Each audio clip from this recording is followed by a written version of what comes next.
마태복음 22장 18절부터 37절까지 말씀을 드렸는데 오늘 우리가 어저께 말씀을 나눴던 것처럼 안식일의 가장 중요한 요소를 예수님은 어제 우리에게 가르쳐 주셨는데 그 첫 번째가 자비를 베풀고 생명을 살리는 것이 가장 중요한 핵심이라고 말씀하셨습니다. 그러면서 그 중요한 안식일에 우리가 받아야 되는 그 자비와 그 생명을 살리는 일은 우리의 힘으로 할 수 있는 것이 아니라 명확하게 18절에서 이렇게 얘기해 주십니다. 보라, 내가 택한 종, 곧 내 마음에 기뻐하는 바, 내가 사랑하는 자로다. 내가 내 영을 그에게 줄 터이니 그가 심판을 이방에 알게 하리라. 즉, 하나님의 영을 받는 시간이 안식의 가장 중요한 핵심인 거죠. 하나님의 영을 받는 자들을 모아놓은 것이 안식일에 우리가 드리는 예배이고 그 안식 안에서 하나님의 영이 임하게 되는 게 안식의 가장 중요한 핵심이라는 것입니다. 그럼 그 핵심 속에서 예수님의 영을 받았다는 증거를 예수님 오늘 19절, 20절에서 명확하게 얘기해 줍니다. 내가 예수의 영에 지금 이끌리고 있는가? 아니면 악한 영에 이끌리고 있는가를 기준을 명확하게 얘기해 주시는데 19절에 이렇게 얘기하죠. 그는 다투지도 아니하며 들레지도 아니하리니 아무도 길에서 그 소리를 듣지 못하리라. 즉 성령님에게 내가 붙들려 있는가? 성령님이 내 안에 들어와 있는가의 중요한 특징이 이겁니다. 그것은 분노하고 다투고 있다면 이미 성령이 이끄는 것이라고 보기 어렵습니다. 성령에 사로잡힌 게 아닙니다. 우리가 가장 쉽게 하는 말 중에 하나가 이런 겁니다. 인연을 끊자, 다시는 보지 말자, 내가 상종을 하나 봐라. 이런 말들을 내가 하고 있다면 이미 나는 성령의 이끌림을 받고 있는 게 아닙니다. 그 사람은 자비와 생명의 통로가 될 수가 없습니다. 그래서 오늘 성령님은 우리에게 분명히 말씀하십니다. 내가 성령님께 붙들린 바 되고 있는가 아닌가를 명확하게 분별할 수 있는 기준 안에 다투는 쪽으로 내가 말하고 있는가, 분노하는 쪽으로 말하고 있는가. 또 한 가지를 이렇게 얘기합니다. 들레지도 아니하리니, 이 들레지도 아니하리니란 말은 드러낸다라는 겁니다. 무언가 자꾸 자신을 드러내고 싶고 나타내고 싶고 소리쳐 말하고 싶고 내가 한 거를 알려주고 싶고 이런 행동들을 하고 있다면 이것도 성령님께 사로잡힌 게 아닙니다. 성령님께 사로잡혔다는 것은 성령님이 내 모든 행동과 내 모든 말에 최고의 권위에 성령님이 계셔야 되는. 근데 내가 지금 누군가에게 그걸 드러내고 있다면 성령님이 아니라 그 누군가가 되어 있는 거죠. 어서리티가 바뀌었습니다. 그렇게 우리가 온전한 성령에 이끌린 바가 되는 게 아닙니다. 요즘 자본주의 시대, 우리가 무한 경쟁의 시대, 자꾸 무언가를 드러낼 수밖에 없는 거에 사람들이 너무 피곤해져 있습니다. 구글 댓글이라든지 평점에 우리가 너무 목을 메고 있습니다. 왜요? 그것이 나의 권위, 어서리티가 되어 있기 때문에. 우리가 다시 한번 내가 거기에 사로잡혀 있다면 그것은 내가 성령님께 붙들려 있는 게 아닌 대표적인 특징입니다. 교회가 왜 자꾸 커지고 왜 자꾸 뭔가를 드러낼까요? 그것도 무언가 드러내고 싶은 거예요. 세상 안에. 뭘 드러내고 싶은 걸까요? 우리가 무엇에 이끌려 이 일을 하고 있는가를 늘 돌아볼 수 있어요. 그러면서 성령님께 이끌린 바 되는 중요한 사람의 특징을 20절에서 이렇게 얘기해 줍니다. 상한 갈대를 꺾지 아니하며 꺼져가는 심지를 끄지 아니하기를 심판하여 이길 때까지 하리니. 오늘 상한 갈대와 꺼져가는 등불이라는 것은 세상에서 전혀 가치가 없고 주목받지 못하는 관심 가질 수 없는 존재들을 말합니다. 꺼져가는 상한 갈대 쓸모가 없고 꺼져가는 등불 힘이 없습니다. 우리는 이곳에 소망을 두지 않습니다. 이곳에 관심도 두지 않습니다. 근데 성령의 예수님의 영에 이끌림 받는 사람은 상한 갈대와 꺼져가는 등불의 심지에 관심을 갖는 겁니다. 하나님께서 우리가 이번 한 주간 새벽 기도를 나누면서 계속해서 강조해서 우리에게 깨달은 바를 주신 게 뭡니까? 이 세상에서 가장 큰 자는 예수님과 어떤 관계를 가지냐에 예수님은 우리가 다시 한번 저도 그렇고 계속해서 확인하지만 예수님은 어디에 지금 관심이 있습니까? 예수님은 어디에 지금 마음의 중심이 있습니까? 상한 갈대와 꺼져가는 등불입니다. 오늘 우리가 돌아보는 영혼들 중에 그런 영혼이 하나도 없다면 저와 여러분은 성령의 이끌림 받은 삶을 살고 있지 않은 거예요. 성령님의 이끌림 받은 사람들은 가장 중요한 우선순위에 이거를 둘 수 있다는 거예요. 오늘 저와 여러분이 이 아침에 돌아보며 나에게 상한 갈대와 꺼져가는 등불은 누군가? 나에게 그 영혼이 있는가? 오늘 이 아침에 첫 번째로 돌아보며 기도하길 원하는 것은 바로 그겁니다. 하나님, 내가 성령님께 붙들림 바 된다고 하면서 자꾸 엉뚱한 곳에 이끌림 바 되고 있어서 분노하고 다투고 있습니까? 나를 드러내고 무언가를 나타내는데 초점을 두고 있습니다. 아니면 이 세상에서 쓸모없어 보이는 사람을 똑같이 쓸모없다고 여기고 있습니까? 오늘 성령님께서 우리를 돌아보면서 우리가 어디에 주목하기를 원하시는지 거기에 우리가 깨어있는 참된 안식과 기쁨을 경험하는 이 하루가 되실 수 있길 바랍니다. 두 번째 우리가 좀 기도하길 원하는 것은 성령님과 함께하다 보면 결국 무슨 일이 일어납니까? 성령님이 임한 자에게 그때 귀신 들려 눈 멀고 22절에 말 못하는 사람을 데리고 왔습니다. 예수께서 고쳐주심에 이 말씀이 오늘 들리실 수 있길 바랍니다. 오늘 귀신 들리고 사탄 들린 이 어둠의 영 가운데 있는 자를 고칠 수 있는 유일한 길은 예수의 영에 사로잡히는 겁니다. 그리고 예수님만이 고칠 수 있습니다. 오늘 예수께서 고쳐주심이라고 말했어요.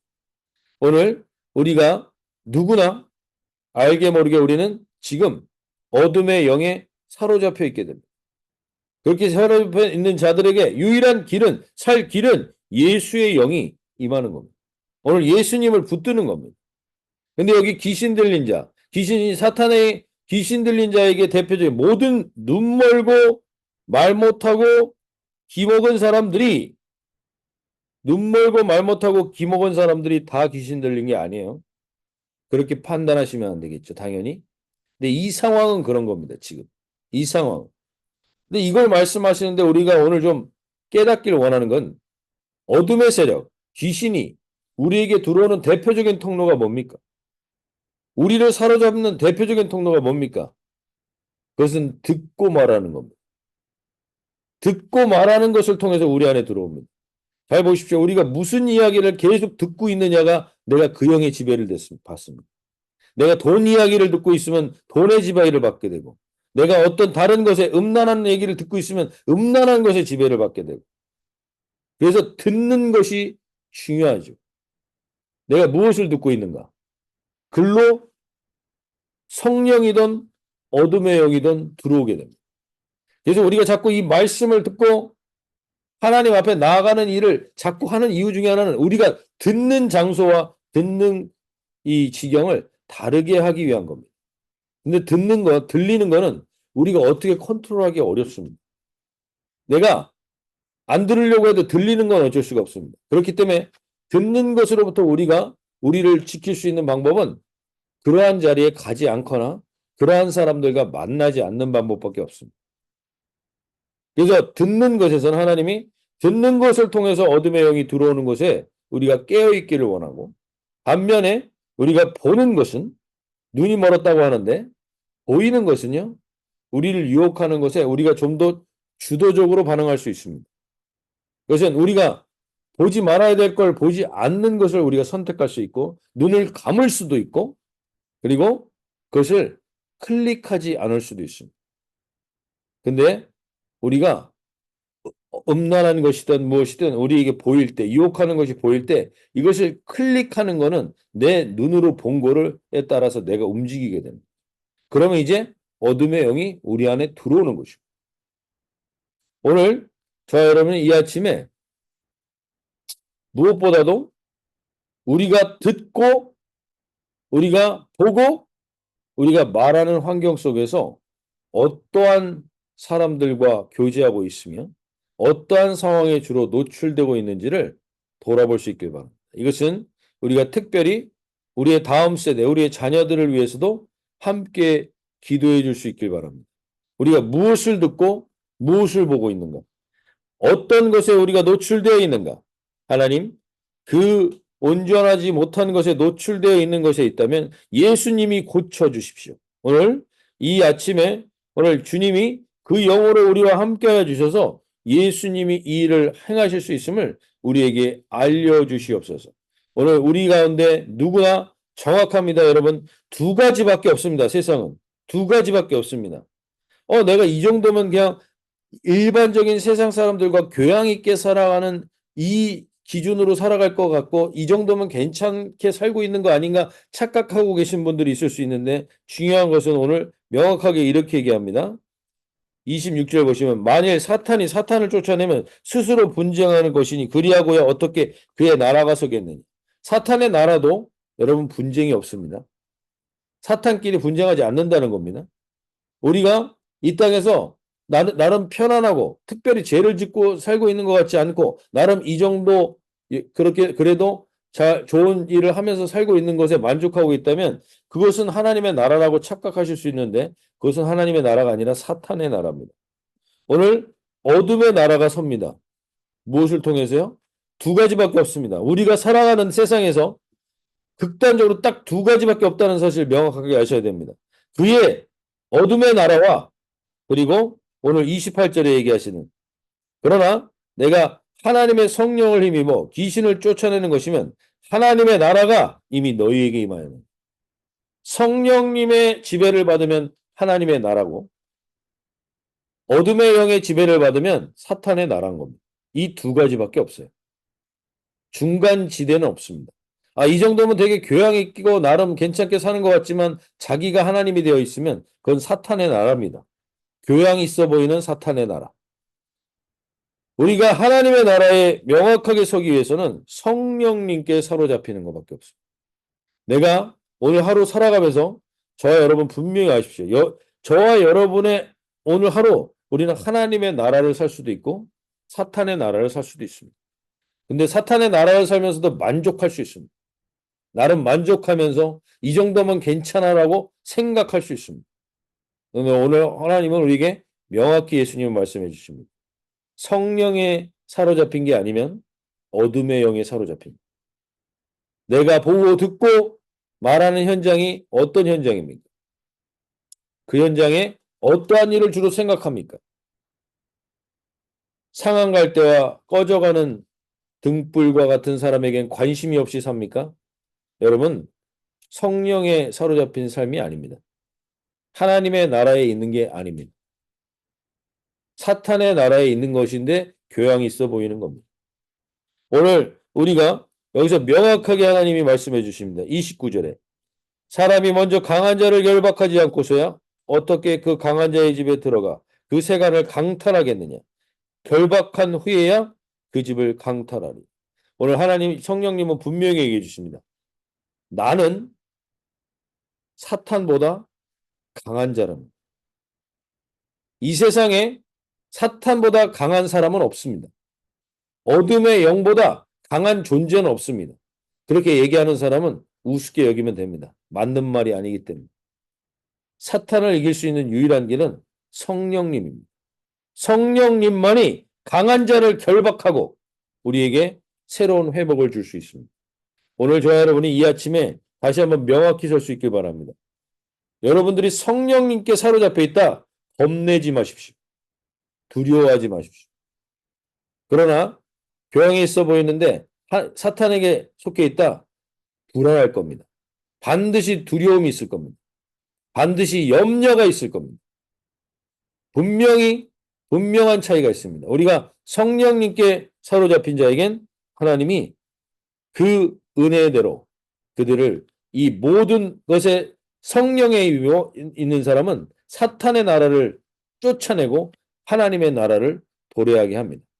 오늘 그 하나님의 나라가 도래하는 우리와 우리의 가정, 우리의 자녀들이 되길 소원합니다. 특별히 주변 가운데 그런 어둠의 영 가운데 있는 자들에게 분명히 오늘 우리가 선포하며 나갈 수 있길 바랍니다. 그들을 위해 기도할 수 있길 바랍니다. 보고 듣는 꼭 말하는 현장을 바꾸게 해주시고 온전히 그것 안에서 성령님께 사로잡힌 자답게 분내지도 않고 자기를 드러내지도 않고 상한 갈대와 꺼져가는 등불에 관심을 갖게 될 때 우리는 성령님께 내가 사로잡혔다는 것을 깨닫는 통로가 될 것입니다. 오늘 그러한 통로로 살아가게 해달라고 우리 가정이 그러한 통로가 되게 해달라고 기도하며 나가실 수 있길 바랍니다. 마지막으로 우리 한 가지만 더 살펴볼 때 31절에 이렇게 얘기합니다. 그러므로 내가 너에게 이르노니 사람에 대한 모독죄와 모든 죄와 모독은 사하심을 얻되 성령을 모독하는 것은 사하심을 얻지 못하겠고 이 말씀에서 우리는 성령님께 그러면 늘 성령님께 충만한 삶을 살고 있습니까? 우리가 말하고 우리가 행동하는데 오늘 분명히 여기서 말합니다. 우리가 성령님에게 있는 사람은 성령의 열매를 맺는데 33절에 나무도 좋고 열매도 좋다 하든지 나무도 좋지 않고 열매도 좋지 않다 하든지 하라. 그 열매로 나무를 아느니라. 열매가 분명히 맺히는데 그 열매의 핵심을 34절에 이렇게 얘기합니다. 독사의 자식들아 너희는 악하니 어떻게 선한 말을 할 수 있느냐. 이는 마음에 가득한 것을 입으로 말함이라. 즉 말로써 우리는 열매 맺게 됩니다. 어디에 속했는지 드러나게 돼 있습니다. 우리의 말이. 근데 우리의 말 중에서 오늘 여기에 우리가 늘 성령님께 충만하면 좋겠지만 오늘 여기에서 이렇게 얘기합니다. 사람에 대한 모독의 모든 죄와 모독은 사하심을 얻다. 우리가 성령님께 충만하고 성령님을 인정하지만 우리의 삶 속에서 우리는 우리의 말로 누군가를 모독할 수도 있고 실수를 저지를 수도 있습니다. 그것을 성령님이 지금 성령을 모독한 죄라고 말하지 않습니다. 여기서 말하는 성령을 모독한 죄는 명확하게 이렇게 얘기합니다. 예수님이 귀신을 쫓아내자 바리새인들이 24절에서 이렇게 얘기합니다. 바리새인들은 듣고 이르되 이가 귀신의 왕 바알세불을 힘입지 않고는 귀신을 쫓아내지 못하느니라 하는. 이 바리새인들이 장담하면서 얘기하죠. 그가 바알세불을 힘입지 않고는 이 귀신을 쫓아내지 못한다. 즉 성령을 모독한다는 것은 예수님이 하시지 않은 일을 한 것처럼 이야기하고 예수님이 한 것을 예수님이 하지 않은 것처럼 말하는 자기가 한 것처럼 드러내는 자들 대표적으로 이단이나 사입이나 이런 잘못된 영으로 이끄는 사람을 말하는 겁니다. 성령을 모독했다는 것은 바로 그것입니다. 그래서 오늘 우리가 거기에 분별해서 서 있으셔야 합니다. 잘못된 영으로 이끌어가는 자들에게 사로잡혀 있으면 우리가 사하심을 얻지 못하는 자리로 갈지도 모릅니다. 오늘 우리가 성령님께 깨어서 우리가 실수하고 말 실수도 하고 넘어질 수도 있고 성령님을 인정하지 않는 순간이 있을 때도 있습니다. 그러나 그런 것들은 주님이 인정합니다. 사하심을 받는다고 얘기해 줍니다. 그러나 잘못된 영에 이끌려서 예수님이 하시지도 않은 일을 한 것처럼 예수님이 한 것을 예수님이 하지 않은 것처럼 말하는 존재들에게 끌려가는 잘못된 영에 있는 자들을 성령을 모독하는 자라들이라고 말합니다. 오늘 우리가 거기에 분별하여 깨어있기를 바랍니다. 그래서 이 아침에 오늘 하나님 말이 중요합니다. 오늘 이 아침에 우리 하나님 성령님이 오늘 나에게 열매 맺기를 원하시는 말이 있습니다. 성령님이 나를 통해서 열매 맺기를 원하시는 그 말을 하는 이 하루가 되게 해주셔서 은혜 가운데 소금으로 맛을 냄과 같은 말을 하는 오늘 하루가 되게 하여 주셔서 오늘 주님 내가 성령님과 동행하는 깊은 시간과 우리의 말의 열매를 맺는 하루가 되게 해주십시오. 우리 기도하며 나가도록 하겠습니다. 우리 자유롭게 기도하실 때 주님 오늘 주님께 의탁하며 나갑니다. 오늘 무엇보다도 하나님 성령님께 충만한 내가 성령님께 분명히 붙들림 받은 영이라는 것을 아는 사람들은 오늘 이렇게 행동하게 될 것입니다. 하나님, 정말 하나님께 내가 나를 눈물의 화에 끌려가지도 않고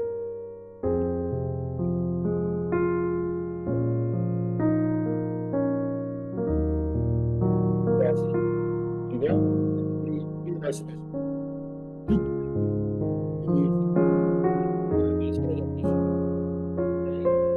여유 있게 하여 주시고 내가 붙지 말아야 되고 내가 같이 하지 않아야 될 사람들에게 하나님 내 말이 생명의 열매를 맺는 하루가 되게 해주시고 특별히 우리 가족 가운데 어둠에 한정된 이들을 분명히 하십시오.